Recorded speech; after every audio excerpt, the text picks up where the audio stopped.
Sebab tu tuan-tuan, orang bila nak meninggal, dia akan sebut. Dalam keadaan dia boleh bercakap, dia kata apa? Tadi arwah opah kamu datang. Ada mula dah tu. Tadi arwah tok wan kamu datang. Ataupun dia tak sebut arwah, dia sebut tadi opah kamu datang. Padahal opah kita dah meninggal.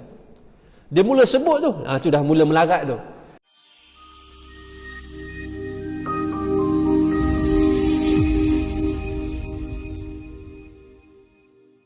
Hal yang sama kepada roh tersebut. Seluruh tanah yang dipijaknya ketika berbuat maksiat kepada Allah Subhanahu wa taala melaknatnya. Jasad melaknat roh tersebut. Tanah-tanah yang dipijak ketika hidup sehatnya pun melaknat dia kerana dia melakukan maksiat kepada Allah. Kemudian bala tentera iblis berangkat menuju kepadanya. Ini penting ni, kita kena ada anak-anak yang membisikkan ke telinga kita kalimah Allah, kalimatut thayyibah. Sebab apa?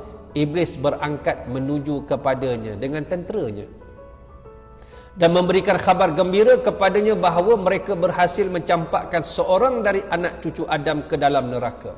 Jika diletakkan ke dalam kubur, disempitkanlah kuburnya sehingga tulang rusuknya hancur, yang bahagian sebelah kanan pindah ke kiri dan kiri pindah ke kanan.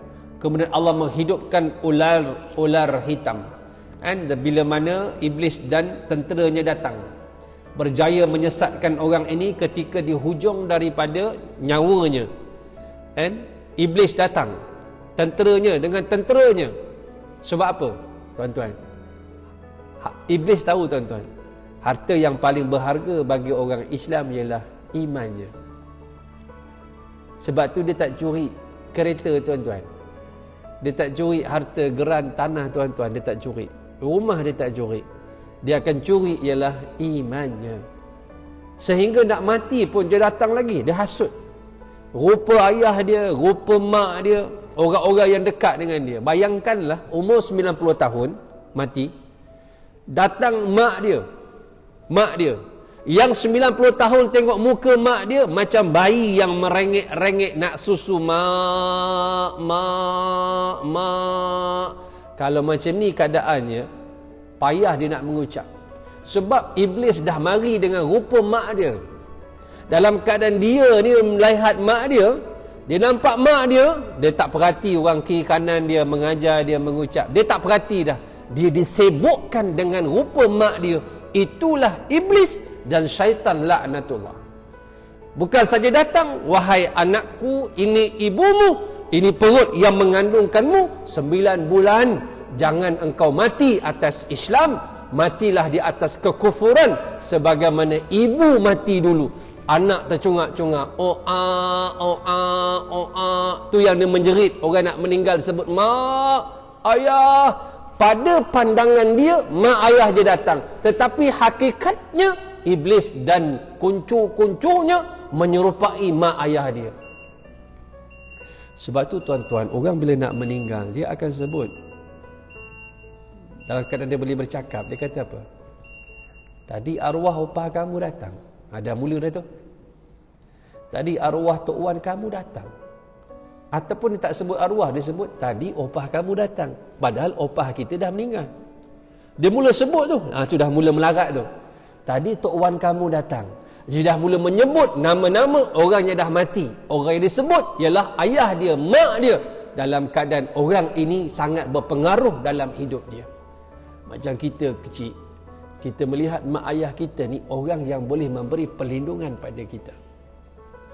Lalu dalam keadaan yang paling kritikal, ketika nyawa di hujung tanduk, tenaga semakin berkurangan, tekanan semakin kuat, kita perlukan apa, tuan-tuan? Perlukan talian-talian hayat. Tu yang perlukan anak yang soleh dan soleha.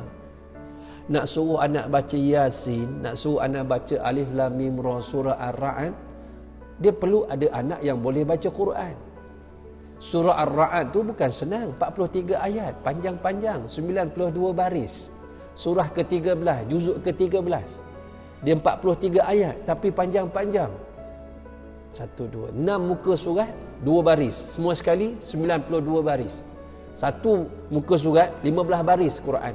Dia 6 muka surat 2 baris. 92 baris. Surah Alif Lam Mim Ra, surah Ar-Ra'd.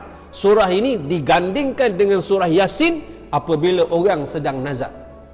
Kalau anak kita tak boleh baca Quran, nak baca apa tuan-tuan? Nak baca apa? Baca WhatsApp je lah. Baca Facebook je lah. Nak baca apa? Keberkatan daripada Quran yang kita dengar pagi tadi. Allahu Akbar. Ini mukjizat yang ditinggalkan oleh Rasulullah sallallahu alaihi wasallam. Ini persiapan-persiapan yang perlu ada pada orang yang beriman. Kita mungkin duit tak ada. Kita mungkin harta tak ada. Kita mungkin ilmu tak ada. Tapi kita ada anak. Anak kita ni bukan kita nak spek yang full spek yang tinggi dah, hafal Quran 30 juzuk. Kalau ada, alhamdulillah. Benda simple-simple je. Solat dia jaga, Quran boleh baca, doa kita kan, dia tutup aurat. 4-5 benda je dalam kehidupan kita sebagai orang Islam yang memerlukan anak-anak yang soleh. Bukan banyak pun. Erti kata lain, yang asas ni basic pun terkadang kita culas. Kerana kita tak menganggap perkara ini penting. Perkara ini penting tuan-tuan. Sangat penting. Dia perlu pengorbanan. Kan baru-baru ni kan, anak murid saya, dia orang Pahang. Ayah dia meninggal. Ayah dia muda lagi, 47. Sudden death. Abang dia dekat South Africa.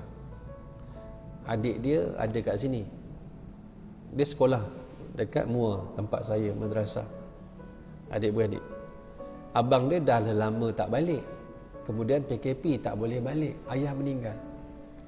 Tetapi bila anak yang soleh, lagi jauh, video call, lagi South Africa, baca Yasin.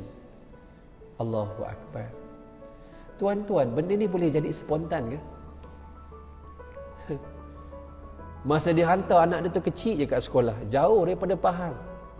Korbankan duit, korbankan masa, tenaga, kasih sayang, perasaan, baru dapat anak yang soleh. Ke anak tu mari daripada pokok mempelam turun? Inilah perjuangan.